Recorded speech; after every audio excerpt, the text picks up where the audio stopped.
नमस्कार मंडळी, स्वागत आहे तुमचं आपल्या चॅनलमध्ये. तुम्ही पाहताय बाई तुझा आशीर्वाद या मालिकेचा 15 जूनचा रिव्ह्यू. आजच्या भागात आपण यशाला सत्य कळाल्यानंतर यशाचे रिएक्शन आणि राजाने दिलेलं त्यावरचं उत्तर हे पाहण्यासारखं आहे मंडळी, तर व्हिडिओ शेवटपर्यंत पहा.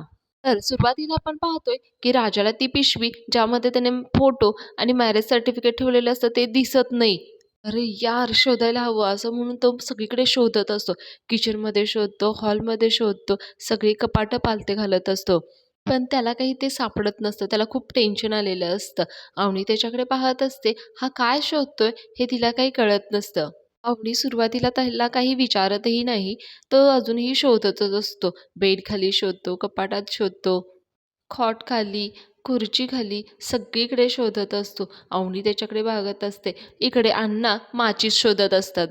अण्णा म्हणत असतात, माचीस कुठं गेली, कुठं गेली आहे मॅचीस? राजाची एवढी शोधाशोध धडपड पाहून अवनी त्याला विचारते, अरे राजा, काय झालंय? कारण तिला राजा घाबरल्यासारखाही दिसत असतो. इकडे अण्णा म्हणत असत, अरे कुठे गेली आहे मॅचीस, कुठं आहे? अरे धन्या, यशा, कुठे गेली मॅचीस? मग राजा तिकडनं म्हणतो, अहो अण्णा, असेल तिथंच बघा ना नीट, तिला काय पाय फुटणार आहेत का? अवनी अण्णांकडे एकसारखी बघत असते. अण्णा म्हणतात, अरे नाही सापडत आहे, कुठं आहे? अण्णा किचनमध्ये येऊन पण शोधत असतात, पण त्यांना मात्र काही सापडत नाही. तिकडे राजाची अजून शोधाशोध चालूच असते. अवनी त्याला विचारते, अरे काय शोधतोयस तू? राजा एकदम भांबावतो. आता काय सांगायचं त्याला सुचत नाही. अहो ते हे ते असं करत तो म्हणतो, अहो ते माचीस शोधत होतो. अवनी म्हणते, अरे माचीस, थांब इकडेच आहे. मग ती किचनमध्ये जाते. तेवढ्यात तिकडे राजाची परत शोधाशोध सुरू होते. अवनी तिथली मग मॅचीस असते ती अण्णांना देते. अण्णा म्हणतात, अरे इथं समोरच होतंय होय, मला मिळालीच नाही. मग अवनी परत हॉलमध्ये येते. ती बघते राजाची अजून शोधाशोध सुरूच असते. अण्णा देखील बघत असतात ह्याचं काय चालू आहे. मग अवनी म्हणते, अरे राजा, तू काय शोधतोयस? आता अवनीच्या प्रश्नाला काय उत्तर द्यायचं हे त्याला काही सुचत नसते. मग अण्णा पण तिकडून म्हणतात, अरे काय शोधून राहिलायस तू? राजेश अजून पप चालू असतं, कारण काय सांगायचं अवनीला खरं तर सांगूच शकत नाही किंवा अण्णांनाही सांगू शकत नाही. मग राजा म्हणतो, अहो अण्णा, ती निळ्या आणि पिवळ्या पट्ट्यापट्ट्यांची पिशवी होती ना, ती ती दिसली का तुम्हाला? तो खूप टेन्शनमध्ये असतो. अवनी देखील आणि अण्णांना देखील कळत असतं. अण्णा म्हणतात, अरे ती पिशवी तर यशा घेऊन गेलाय ना? अवनी म्हणते, हां, यशादादा घेऊन गेलेत पिशवी. राजाला अजूनच टेन्शन यायला लागतं. त्याला घामच फुटतो. तो म्हणायला लागतो, स्वतःशीच बोलत असतो. तो म्हणतो, मेलो, ठार मेलो आता मी. यशादाला जर हे मॅरेज सर्टिफिकेट दिसलं ना, देवी प्लीज वाचव ग मला. मग तो यशाच्या कामावर जाण्यासाठी निघतो. तो अवनीला काहीच सांगत नाही किंवा अण्णांनाही काही बोलत नाही. अवनीला टेन्शन यायला लागतं. अवनी त्याच्या मागे मागे जात असते, पण तो काही थांबत नाही. अवनी म्हणत असते, अरे राजा थांब, पण राजा काही थांबत नाही. तो निघून जातो. इकडे अण्णा सिगारेट ओढत असतात. अवनीला त्या वासाचा खूप त्रास व्हायला लागतो. अवनीला त्याचा त्रास होतो हे पाहून अण्णा लगेच म्हणतात, सॉरी सॉरी सॉरी, आणि मग ते लगेच ती तिथेच विझवून टाकतात सिगारेट. आणि मग अण्णा तिथून बाहेर जातात सॉरी सॉरी म्हणत. अवनी स्वतःशीच बोलत असते, माणसं ना ही सगळी चांगली आहेत, पण ह्यांच्या ह्या वाईट सवयी, नाही, मला नाही राहता येणार आहे इथे कायमचं. प्लीज काहीतरी मार्ग दाखव देवी आई, कुठून तरी जॉबचा कॉल येऊ दे, इंटरव्ह्यू शेड्यूल होऊ दे, मग मग ना सगळं ठीक होईल. अवनीच्या घरी अशा कोणत्याही सवयी कोणालाच नसल्यामुळे अवनीला या सगळ्याचा त्रास होत असतो. पुढचा सीन मग पाण्याच्या गॅरेजमधला घेतलेला आहे. इकडे पायलनं सांगितल्यामुळे पाण्याला त्याच सोफ्यावर बसायला लागत असतं. मग पायल म्हणते, सो मिस्टर डांगट रेडी ना? पाण्या संभ्याकडून फाईल मागून घेतो. पायल तिचा गॉगल काढते. पाण्या एकसारखंच तिच्याकडे बघायला लागतो. पायलला वाटतं ह्याला कळली की काय, मग ती परत स्माईल देते. पाण्या पण स्माईल देतो. पुढे पायल मग पाण्याला विचारते, so Dhanpal, what's your full name? पाण्या म्हणतो, धनपाल. पाण्याचं शिक्षण खूप झालेलं नसतं, त्यामुळे त्याला इंग्लिश काही कळत नसतं. मग परत पायल म्हणते, पूर्ण नाव सांगा, पूर्ण. पाण्या सांगतो, धनपाल धोंडीराज दांगट. पायल विचारते, वय? पाण्या सांगतो, 26. म्हणते, 26. क्वालिफिकेशन? पाण्याला काही कळत नाही क्वालिफिकेशन म्हणजे काय, आणि संभ्याला देखील काही कळत नाही. ते दोघेही पायलकडे बघायलाच लागतात. मग पायल म्हणते, शिक्षण सांगा, शिक्षण. पाण्या म्हणतो, 10वी. हां, 10वी. पायल म्हणते, सॉरी. पाण्या मग थोडं अडखळतच सांगतं, नाही 10वीला नाही गेलो. पायल त्याच्याकडे बघून म्हणायला लागते, तुम्ही 9th पास आहात? 9th only? मग परत पाण्या म्हणतो, "हां, 9वी पास आहे." पुढे पायल त्याला म्हणते, "इट्स ओके धनपाल. तुमच्यात जे स्किल्स आहेत ना, ते अप्रतिम आहेत. त्यामुळे आम्ही तुम्हाला लोन ऑफर करतोय ना." पाण्या म्हणतो, "मग 100% तुम्ही मला लोन देणार ना?" आता महत्त्वाचा प्रश्न येतो पायलचा. पायल म्हणते, "मी एक तुम्हाला महत्त्वाचा प्रश्न विचारणार आहे. त्या प्रश्नाच्या उत्तरावरून ठरेल की तुम्हाला लोन द्यायचं की नाही." पाण्या म्हणतो, "हां, विचारा ना, विचारा." पायल विचारते, "तुमचं लग्न झालंय?" पाण्या म्हणतो, "नाही." संभ्या म्हणतो, "अरे रे नाही, अजिबात नाही झालेलं." हो, पोरीच्या नावानं पण पाण्या त्याला काटा टोचतो आणि लग्न काय करतो तो? पायल त्याला ओरडते आणि म्हणते, "am I talking to you? तुमच्याशी बोलतीये का मी?" पाण्या म्हणतो, "अरे शांत बस ना." मग तो ॲक्शन करूनच सांगत असतो. संभ्याला शांत बसावंच लागतं. पायल पुढे म्हणते, ती पाण्याला विचारते, "तुमचं लग्न झालंय का?" पाण्या म्हणतो, "नाही." पायल म्हणते, "मग पुढे करण्याचा विचार?" पाण्या म्हणतो, "नाही." "म्हणजे आता तरी काय नाही?" पुढे पायल म्हणते, "आयुष्यात कोण मुलगी, प्रेम, प्रकरण?" पाण्याला थोडं आश्चर्यच वाटायला लागतं. ही अशी काय बोलते? मग पाणी म्हणतो, "ओ मॅडम, काहीही काय बोलून राहिले तुम्ही? हे काय प्रेम वगैरे तुम्ही विचारून राहिला? इथं लोनसाठी आलाय ना तुम्ही? हे काय फालतू प्रश्न विचारताय तुम्ही?" सभ्या त्याला शांत करण्याचा प्रयत्न करत असतो, पण पाण्यात चिडलेला असतो. मग पायल पुढे म्हणते, "फालतू फालतू प्रश्न नाही आहे हा. इथे माझ्या जीवन मरणाचा प्रश्न आहे." म्हणजे लोनच्या रिलेटेड सगळं असं ती सांभाळून घेते. मग ती पुढे म्हणते, "काय आहे ना मिस्टर धनपाल, यातूनच माणसाचं कॅरेक्टर कळतं ना. आणि आता तुम्ही चिडलात म्हणजे तुमची कोणीतरी आहे गर्लफ्रेंड. म्हणजे तुम्हाला नको आहे ना लोन? मग मी निघते." मग पाणी म्हणतो, "नाही, नाही, नाही, थांबा, थांबा." "अहो निघताय कशाला?" "नाही पाहिजे, पाहिजे मला लोन." "नाही म्हणजे आपलं कसं आहे, आपण ह्या असल्या प्रेम प्रकरणात वगैरे काही पडतच नाही. आपलं ना स्ट्रेट आहे. काम आणि घर, गॅरेज आणि घर. बाकीचं आहे ना विचारू नका." असं मला म्हणायचं होतं ओ. म्हणून बोललो मी. पायल म्हणते, "इट्स माय वर्क." माझं काम आहे ते, त्यामुळं मला ते करावंच लागतं. काय आहे, लोकं आमच्याकडून लोन सँक्शन करून घेतात आणि तो पैसा त्यांच्या व्यवसायासाठी न वापरता लग्न करतात. इकडे-तिकडे पैसे उधळतात. कुठल्यातरी फालतू तुक्रट मुलींच्या मागे पैसे उधळतात. त्यामुळे त्यामुळे ना मला गॅरंटी लागेल. पाण्याला काही कळत नाही. तो एकसारखं बघायला लागतो आणि मान हलवायला लागतो. पायल पुढे म्हणते, "तुमचं काही मुली प्रेम प्रकरण असलं काही नाहीये, हे मला लिहून लागेल." "देणार आहे लिहून?" पाण्या म्हणतो, "आहेत. माझे 2 मोठे भाऊ आहेत, ते देतील." संप्याचा एकसारखाच पायलकडे बघत असतो. पाण्या म्हणतो, "माझे भाऊ देतील लिहून." पायल म्हणते, "नक्की ना?" मग पाण्या म्हणतो, "आता काय आईची शपथ घेऊन सांगू का?" पायल म्हणते, "हो, घ्या ना." पाण्या म्हणतो, "नाही, हो, देतील माझे 2 मोठे भाऊ आहेत, ते देतील लिहून." "माझ्या मोठ्या 2 भावांची शपथ नाही, असं काही नाहीये हं." हे ऐकल्यानंतर पायलला मात्र बरं वाटायला लागतं. ती म्हणते, "हां, म्हणजे कोण नाहीये?" इतक्यात चहावाला येतो. "चाय घ्या, चाय." मग तो चहावाला विचारतो, "पायलला चहा घेणार का?" पायल म्हणजे, तर "हां बाबा, घेणार ना." "काय राव, केव्हाची वाट बघतीये मी. कुठे होता तू एवढा वेळ?" पायल नकळत सगळं बोलून जाते. पाण्या म्हणतो, "तुम्ही ओळखता का एकमेकांना?" पायलला कळतं की आपलं चुकलेलं आहे. पुढचा सीन मग यशच आणि राजाचा घेतलेला आहे. हा सीन मंडळी खूप जबरदस्त आहे. इकडे यशा कामावरून त्याचे कपडे बदलत असतो. त्याच्यासोबत काम करणारा माणूस म्हणतो, "यशोदा, मापं घ्यायच्यात वरती येता का?" यशा म्हणतो, "हां." आणखीन एक दुसरा माणूस म्हणतो, "यशोदा, आजकाल शर्ट मात्र तुम्ही झक्कास घालताय हां." यशा काही न बोलता फक्त स्माईल देतो. आणि मग तो तीच पिशवी पिवळ्या आणि निळ्या रंगाची घेतो आणि तिथे एका टेबलवर जाऊन थांबतो. त्याच्यामध्ये ते उघडतो आणि त्याच्यामधलं ते पार्सल तो बाहेर काढतो. काय आहे ते त्याला कळत नाही. तो म्हणतो, "बघूया तरी काय आहे." म्हणून तो काढतो. त्याच्या हाताला सुरुवातीला राजाचं आणि अवनीचं मॅरेज सर्टिफिकेट येतं. यशा खूप आश्चर्याने त्याच्याकडे पाहायला लागतो. त्याच्या डोळ्यांवर विश्वासच बसत नाही. हे खरंच आहे का? आणि मग परत तो पिशवीमध्ये अजून काही आहे का ते बघत असतो. इकडे राजा धावत पळत यशाकडे येत असतो. यशाला जर ते कळलं तर खूप मोठा प्रॉब्लेम होईल असं त्याला वाटत असतं ना, त्यामुळे तो धावत पळत येत असतो, कारण त्याच्याकडे गाडीही नसते. राजा जवळपास पोहोचत असतो. इतक्यात यशा त्या दुसऱ्या पार्सलमधून फोटो बाहेर काढतो. तो राजाचा आणि अवनीचा पोलीस स्टेशनमधील लग्नाचा फोटो असतो मंडळी. ते पाहून यशाला खूप मोठा धक्का बसतो. यशा एकसारखा त्याच्याकडे पाहतच असतो फोटोकडे. तेवढ्यात राजा तिथे धावत पळत पोहोचलेला असतो. त्याच्या हातामध्ये एका हातामध्ये मॅरेज सर्टिफिकेट आणि दुसऱ्या हातामध्ये फोटो घेऊन एकसारखा पाहत असतो. मग राजा म्हणतो, यशोदा. यशा एकसारखा त्याच्याकडे पाहायला लागतो रागाने. यशाला खूप राग आलेला असतो. मग तो राजाकडे पाहत असताना राजा मान खाली घालून त्याच्यासमोर उभा राहतो. यशानं ते दोन्ही पाहिलेलंच बघून राजाला घाम फुटलेला असतो. त्याला टेन्शन येत असतं. तो समजावून सांगत असतो. यशा म्हणतो, हे काय आहे? यशाला खूप मोठा धक्का बसलेला असतो. तो म्हणत असतो, हे खरं लग्न केलंयस तू? त्यांना फसवून तू खरं लग्न केलंयस? राजा म्हणतो, यशोदा ठरवून मुद्दामहून असं केलेलं नाहीये. पण इतक्यातच यशा त्याला जोरदार कानाखाली मारतो. राजा पडता पडता थांबतो. मग यशा म्हणतो, त्यांना वाटून राहिलं की हे लग्न खोटं आहे आणि त्यांना फसवून तू हे खरं लग्न केलंयस, असं म्हणून यशा त्याला परत मारायचा असतो. यशा त्याच्यावर खूप चिडलेला असतो. यशा म्हणतो, कसं, कधी, एवढ्यासाठी कसा आहेस तू?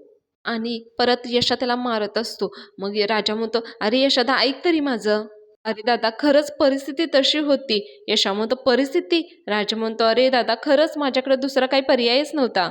अरे हे बघ, आयुष्यात पहिल्यांदाच मी कोणाच्या तरी स्वप्नांना माझ्या जीवाच्या वरती ठेवलंय. आणि खरंच यामध्ये माझा काही स्वार्थ नाहीये. त्यांच्या भविष्याची मला काळजी आहे. अरे मी खरं सांगतोय यशोदा तुला. यशा परत ओरडायला लागतो त्याला आणि म्हणतो, अरे त्यांच्या भविष्याचे निर्णय त्या स्वतः घेणार आहेत. मी यशा राजाची कॉलर धरतो आणि म्हणतो, तुला कुणी अधिकार दिलाय त्यांच्या भविष्य ठरवण्याचा? दिलाच कुणी तुला अधिकार? तो अधिकार त्यांनी त्यांच्या स्वतःच्या बापाला सुद्धा दिलेला नाहीये. ते जबरदस्ती लग्न लावून देणार होते ना त्या विवांसोबत, म्हणून त्यांनी पळून जाण्याचा निर्णय घेतला. तो निर्णय त्यांचा स्वतःचा होता. यशा खूप चिडलेला असतो आणि राजा इकडे खूप घाबरलेला असतो. यशा ओरडतो आणि म्हणतो, तुला तो अधिकार दिलेला नाहीये. तू खरं का नाही सांगितलंस? राजा म्हणतो, खरं नाही सांगितलं कारण? मग यशा म्हणतो, कारण तुला भीती होती कधीच तुझ्यासोबत लग्न करणार नाही म्हणून. यशा पुढे म्हणतो, अरे जमीन आसमानाचा फरक आहे तुमच्या दोघांमध्ये. यशाला फार वाईट वाटत असतं. राजाने हे जे काही केले ते खूप चुकीचं केलंय. तिच्यासोबत खोटं बोलून लग्न केलं हे. यशाला वाटत असतं आजपर्यंत एकदा तरी त्यानं ते सत्य सांगायला हवं होतं. यशाच्या डोळ्यात जवळपास पाणी येत असतं. यशा राजाला म्हणतो, अरे त्यांच्या आयुष्याचं वाटोळं केलंयस तू, वाटोळं. यशा परत त्याला ओरडून म्हणतो, अरे तू खरं का नाही सांगितलंस? तुला एकदा तरी सांगता आलं असतं ना खरं. राजा म्हणतो, अरे दादा वेळ कुठं होता माझ्याकडं सांगायला. तिकडं ते देशमाने बापलेक माझ्या जीवावर उठले होते आणि दुसरीकडे ते पोलीस. ते म्हणाले, आत्ता जर तुम्ही लग्न केलं नाही तर त्यांना त्यांच्या बापाच्या ताब्यात परत द्यावं लागेल. आणि पोलीस स्टेशनमध्ये मला हे देखील कळालं की देशमानेंनी आपल्या घरचा पत्ता देखील शोधून काढलेला आहे आणि तो येऊन तुम्हाला धमक्या देतोय म्हणून.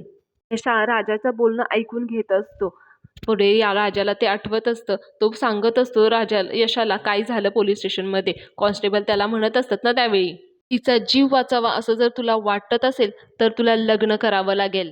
आणि तुम्ही जर लग्न केलं नाही एकमेकांशी तर तुला आणि तुझ्या फॅमिलीला ते लोक जित्ते सोडणार नाहीयेत. तुझ्या फॅमिलीचा ॲड्रेस पण शोधलाय त्यांनी. ऐकून साहजिकच राजाला त्यावेळी टेन्शन आलेलं असतं. राजा पुढे म्हणतो, दादा अरे मला माझ्या जीवाची काळजी नव्हती. त्या देशमानेने ना तुमचा जीव घेतला असता आणि इकडे त्या विवाने ना त्यांचा जीव घेतला असता. मला सांग, या सगळ्या परिस्थितीत सत्य मी कोणत्या तोंडाने त्यांना सांगणार होतो? बरं ठीक आहे, सत्य जरी मी त्यांना सांगितलं असतं तरी त्यांच्याकडे पर्याय काय होता? एकतर त्या विवांशी लग्न किंवा माझ्याशी लग्न, हे दोनच प्रश्न होते. बरं, त्या विवांशी त्यांनी जर लग्न केलं असतं ना तर त्या विवांना त्यांचा जीव घेतला असता, जीव. अरे हे बघ, दुसरा विचार कर, माझ्याशी लग्न झालं तर काय होईल? जास्तीत जास्त मला त्या सोडून जातील. हे बोलताना त्याला मनातून फार वाईट वाटत असतं. पण आहे ना त्या जगतील दादा. राजा पुढे म्हणतो, त्या त्यांची स्वप्न तरी पूर्ण करू शकतील. अरे दादा खरं सांगतोय तुला, हे सगळं करण्यामागे माझा एवढा आणि एवढाच विचार होता बघ. राजानं त्याची सगळी बाजू यशाला पूर्णपणे समजावून सांगितलेली असते. यशा डोक्याला हात लावलेला असतो. पण मग यशा पुढे म्हणतो, अरे पण मला सांग, घरी आल्यानंतर तरी का नाही सांगितलंस तू? राजा म्हणतो, अरे दादा कसं सांगणार होतो मी? अख्खं गाव जमा केलं होतं अण्णांनी. रिसेप्शन ठेवलं होतं आणि आधीच आपलं नाव गावात बरं आहे का? आणि ह्या सगळ्यांसोबत समोर मी सत्य सांगितलं असतं तर? यशाला ही देखील परिस्थिती राजाची समजते. हे देखील योग्य नव्हतं. मग यशा पुढे म्हणतो, पण मग मध्ये होते ना काही दिवस, त्यावेळेत तू त्यांना विश्वासात घेऊन का नाही सांगितलंस? राजा पुढे म्हणतो, मला भीती वाटते रे दादा. खूप इमोशनल झालेलं असतं, त्याच्या डोळ्यातून पाणी येत असतं. यशा त्याला ओरडतो आणि म्हणतो, "अरे कसली कसली भीती वाटत होती तुला?" राजा पुढे यशाला सांगतो, "अरे दादा, माझा खरंच त्यांच्यावर जीव आहे रे. हे सत्य जर मी त्यांना सांगितलं तर त्या मला एका मिनिटात सोडून जातील. घरातून निघून जातील रे त्या. त्यांच्या निमित्तानं आपल्या घराला जो बाईचा आशीर्वाद लाभलाय ना, तो सुद्धा कायमचा निघून जाईल." यशा देखील थोडा इमोशनल झालेला असतो. तो म्हणतो, "खोटं. खोटं काय असतं माहिती का राजा तुला? अरे ते वाळूचं घर असतं. घराची एक लाट आली ना, की ते सगळं वाहून जातं. काहीच उरणार नाहीये तुझ्या हातात. ऐक माझं. अरे सगळं खरं-खरं सांग त्यांना. राजा आज तू खरं नाही ना बोलणार? आयुष्यात कधीच कुठल्याही पुरुषावर विश्वास नाही ठेवणार. अरे खरं-खरं सांग त्यांना." यशा खूप प्रयत्न करत असतो राजाला कन्व्हिन्स करायचं, की "तू सांग त्यांना." राजा म्हणतो, "अरे सांगेन मी." यशा म्हणतो, "अरे कधी?" राजा म्हणतो, "अरे वेळ आली की सांगेन मी." राजा काही अजून सांगायला तयार नाहीये. ह्याचं यशाला खूप वाईट वाटत असतं. आणि राजाला अवनीपासून वेगळं व्हायचं नसतं. त्यामुळं तो अवनीला इतक्यात नाही सांगणार ह्याचा तो विचार करत असतो. पुढे मग यशा ती फोटो फ्रेम, मॅरेज सर्टिफिकेट सगळं काही एका पिशवीत घालतो आणि राजाजवळ येतो आणि राजाला म्हणतो, "नाही, बरोबर आहे तुझं. तू ना आपल्या घराला बाईचा आशीर्वाद आणलाय. त्याचबरोबर ना राजा तू स्वतःसाठी एक शाप आणलायस. तिला कधी खरं कळेल आणि कधी ती तुला सोडून जाते, हा विचार सतत तुझ्या डोक्यात सुरू राहील. आणि हा आहे ना तुझा शाप आहे, शाप." राजाला फार वाईट वाटत असतं. यशा म्हणतो, "जग आता ह्या शापाबरोबर." यशा मग त्याला ते सर्टिफिकेट आणि फोटो देतो आणि म्हणतो, "हे घे तुझे सर्टिफिकेट आणि खऱ्या लग्नाचे फोटो आणि लपव. कुठं आणि कुठवर लपवता येतं ना, ते लपव तू आणि जा आता." यशा आणि राजा दोघांनाही खूप वाईट वाटत असतं. यशाला इकडे अवनीसाठी आणि राजासाठी दोघांसाठीही वाईट वाटत असतं. राजा खूप इमोशनल होऊन तिथून निघून जात असतो. राजा मनात विचार करत असतो, "देवई मला मान्य आहे, मी खोटं बोललोय. माझा हेतू देवई निर्मळ आणि प्रामाणिकच आहे. मी हे सगळं माझ्या स्वार्थासाठी नाही केलंय. माझ्या घरच्यांसाठी आणि अवनी मॅडमांच्या भल्यासाठीच केलंय हे सगळं. त्याला कोणाचीच दृष्ट लागू नये एवढंच बघ देवई तू प्लीज." आणि मग राजा तिथून निघून जातो. राजा चालत जात असतो. खूप इमोशनल झालेला असतो. ते फोटो आणि ते रजिस्ट्रेशन, मॅरेज रजिस्ट्रेशनचं सर्टिफिकेट तो स्वतःच्या उराशी कवटाळून जात असतो. तो स्वतःशी मनात विचार करत असतो, हे कधी ना कधी कोणा ना कोणाच्या तरी हाताला हे लागणारच आहे. त्याला जाता जाता रस्त्यामध्ये एके ठिकाणी आग लावलेली दिसते. त्या क्षणभर तिथेच थांबतो आणि त्या आगीकडे पाहत असतो. तो विचार करत असतो, की त्याच्यामध्ये हे टाकून द्यावं का? म्हणजे हे कोणालाच मिळणार नाही, कोणालाच दिसणार नाही आणि कोणाला कळणारही नाही. राजा हळू-हळू त्या आगीच्या जवळ जात असतो. तो तिथे जातो आणि मग ती फोटो फ्रेम आणि सर्टिफिकेट काढतो. ते काढून त्याच्याकडे तो खूप एकसारखं बघायला लागत असतो. त्याच्या डोळ्यातून जवळपास अश्रू येत असतात. राजा त्या फोटो फ्रेमकडे एकसारखा पाहत असतो. त्याच्यावरून हात फिरवत असतो. कारण ती एकच त्याच्याकडे निशाणी असते. दुसरं बाकी काहीही नसतं.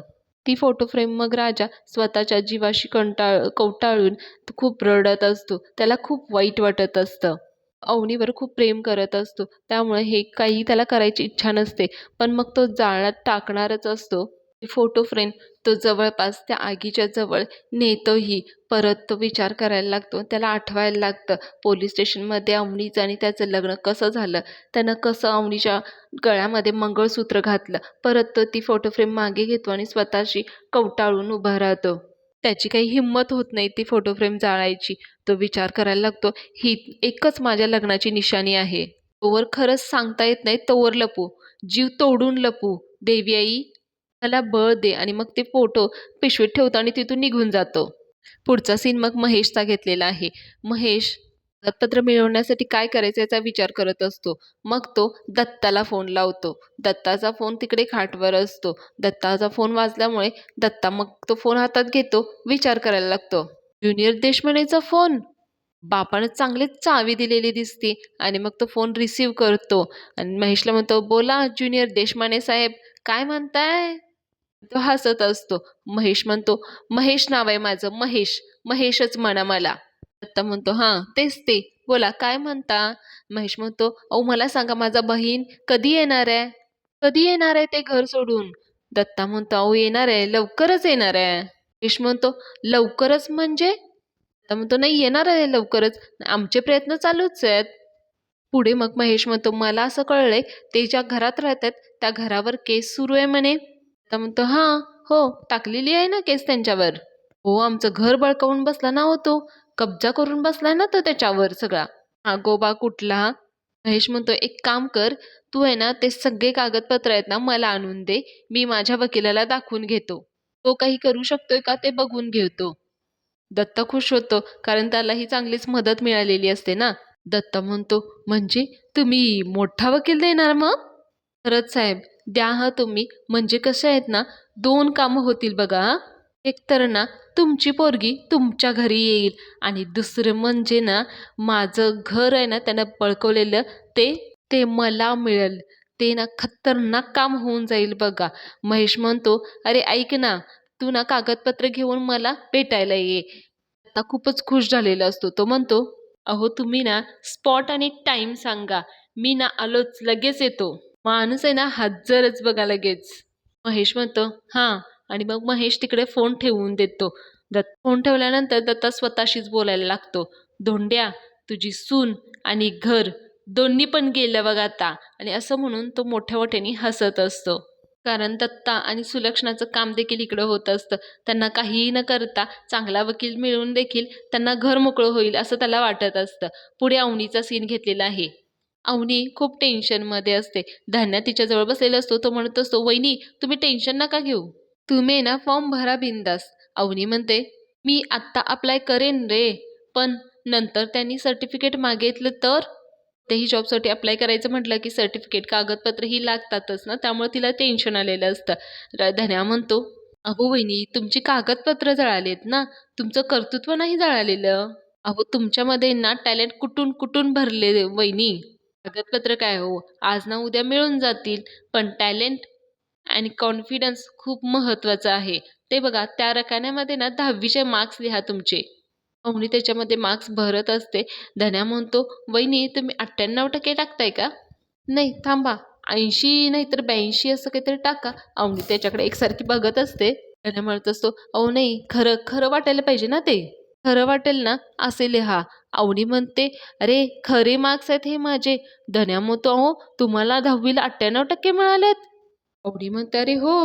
मग धन्या म्हणतो, "अरे बाबो, अहो मला, पाण्यात आला, राजात आला, तिघांना मिळून देखील 98% होणार नाहीत हो."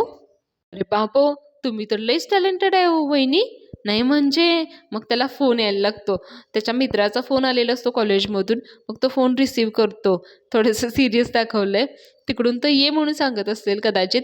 मग धन्या म्हणतो, "अरे कॉमन ऑफ घेतलाय ना आपण."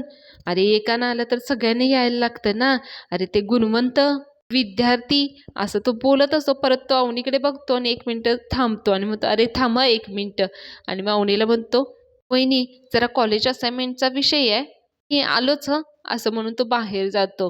अवनी म्हणते, "ठीक आहे." अवनीला कळतं हा काय बोलतोय ते. आणि मग अवनी परत ते क्वालिफिकेशन फॉर्म भरत असते. राजा हिच्या मागे आलेला असतो. राजा अवनीकडे बघून तिच्याकडे बघत असतो. तो अजूनही खूप घाबरलेला असतो. अवनीचं अजून त्याच्याकडे लक्ष नसतं.